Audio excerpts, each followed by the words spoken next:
Assalamualaikum warahmatullahi wabarakatuh. Jadi kita bertemu lagi dalam siri kisah Nabi Musa alaihi salam.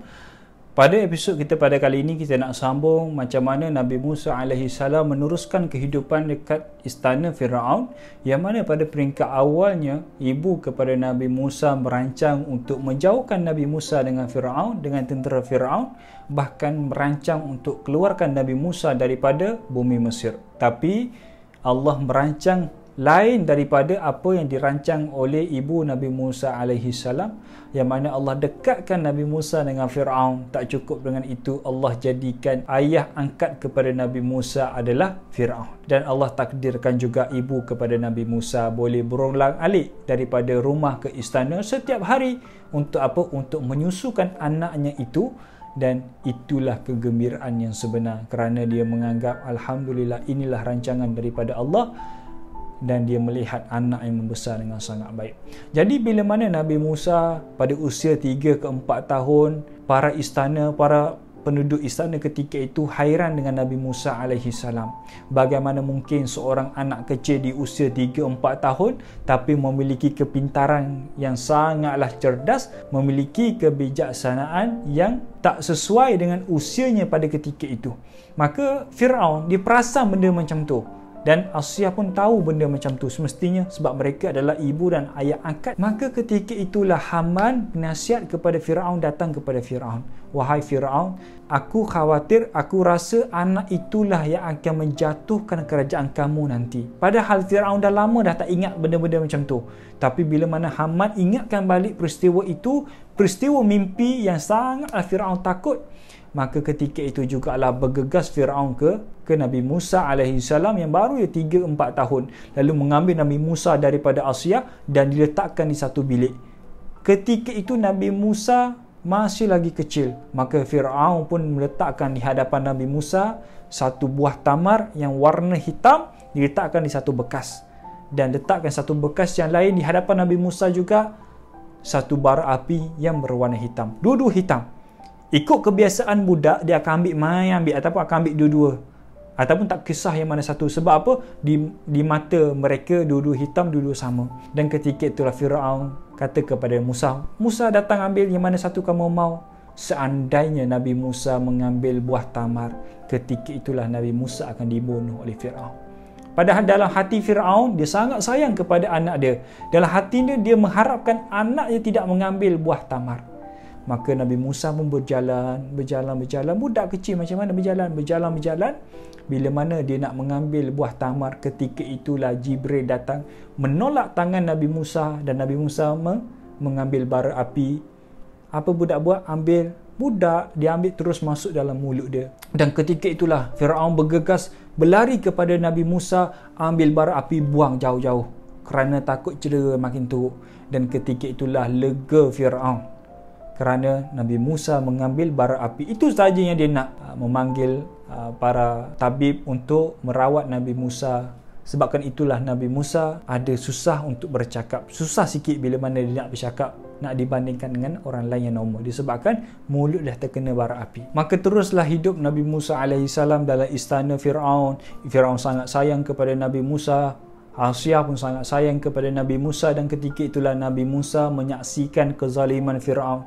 Ketika itulah Nabi Musa melihat apa yang Firaun buat, kezaliman, penindasan dan semua yang dibuat oleh Firaun ketika itu. Dan Nabi Musa ketika itu telah pun tahu yang dia ini adalah anak angkat kepada Firaun dengan Asiyah.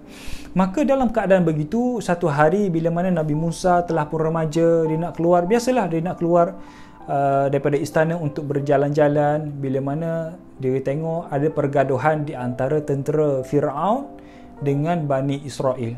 Nabi Musa tahu yang dia ni dalam kalangan Bani Israel juga. Maka apa dia buat? Dia cuba leraikan. Pertama, dia leraikan pergaduhan itu. Maka bila mana mereka tak dengar kata juga, makin kuat nak bergaduh, Nabi Musa tertampar tentera Firaun itu. Dan bila mana Nabi Musa tertampar, mati ketika itu jugalah tentera Firaun. Padahal dia baru je tak sengaja tampar, terus mati tentera Firaun. Kerana diriwayatkan dalam hadis-hadis Nabi, Allah memberi kelebihan kekuatan Nabi Musa lebih kuat nak dibandingkan dengan kekuatan manusia yang normal. Kuat sangat Nabi Musa alaihi salam. Saking kuatnya Nabi Musa, ada dalam satu hadis Nabi SAW, atau kama qala, Nabi Musa menampar malaikul maut ataupun malaikat maut sehingga buta sebelah mata malaikat maut. Maka satu hari bila mana Nabi Musa berada dalam rumah dia, kisah ini diriwayatkan dalam Fathul Bari syarah kepada Sahih Bukhari.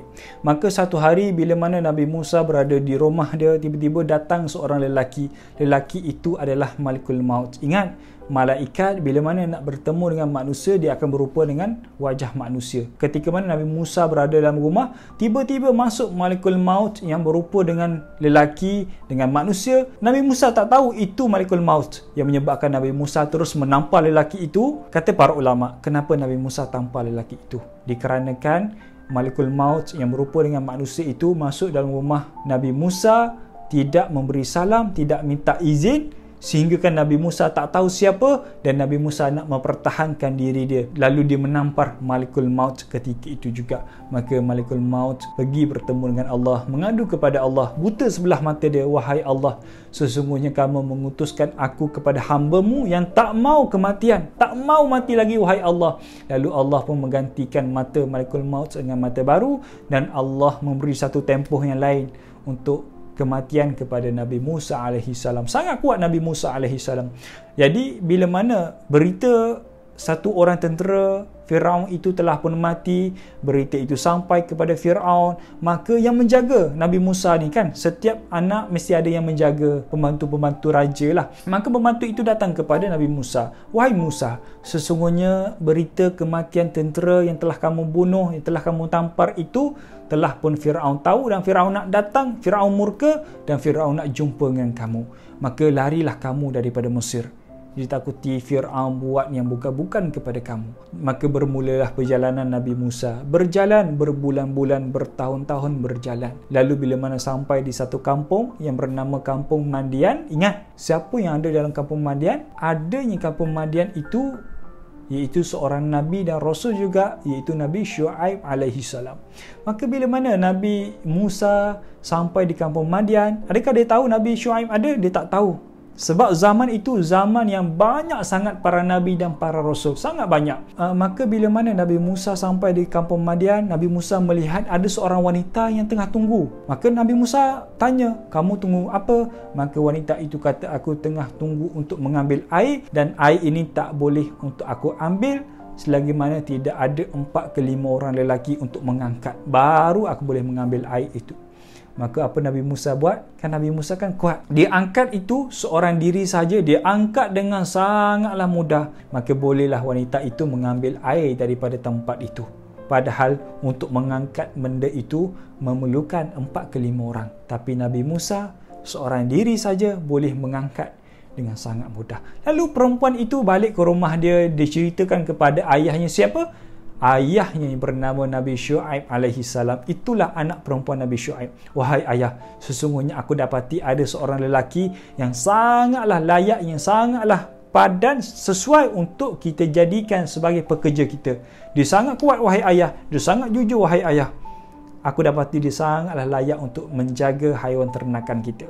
Maka Nabi Syuaib pun memanggil. Maka bermulalah detik pengenalan antara Nabi Syuaib alaihi salam dengan Nabi Musa alaihi salam. Diriwayatkan Nabi Syuaib mendidik Nabi Musa, mengajar Nabi Musa selama 10 tahun untuk berdepan dengan Firaun, untuk berdakwah kepada Bani Israel. Maka banyak dia belajar daripada Nabi Syuaib, dan akhirnya Nabi Syuaib yang tengah uzur kahwinkan anaknya kepada Nabi Musa alaihi salam. Tak lama Nabi Musa berada dengan Nabi Syuaib sekitar 10 ke 11 tahun. Maka daripada situlah Allah mengarahkan Nabi Musa untuk kembali kepada Mesir kerana Firaun telah pun melampaui batas. Nabi Syuaib lah yang mendidik dan mengajarkan dan mempersiapkan Nabi Musa alaihi salam untuk berdakwah kepada masyarakat Bani Israel, khususnya kepada Firaun pada zaman itu. Terkejutnya Nabi Musa alaihi salam yang didapati rupanya yang bercahaya itu bukanlah rumah, yang bercahaya itu bukannya unggun api, tapi Nabi Musa dapati yang bercahaya itu adalah satu pokok. Ketika mana Nabi Musa mencampakkan tongkatnya, tongkat itu berubah menjadi binatang. Wahai Nabiullah Musa dan Harun, ke mana arah tuju kita. Di depan ada laut, di belakang adanya Firaun.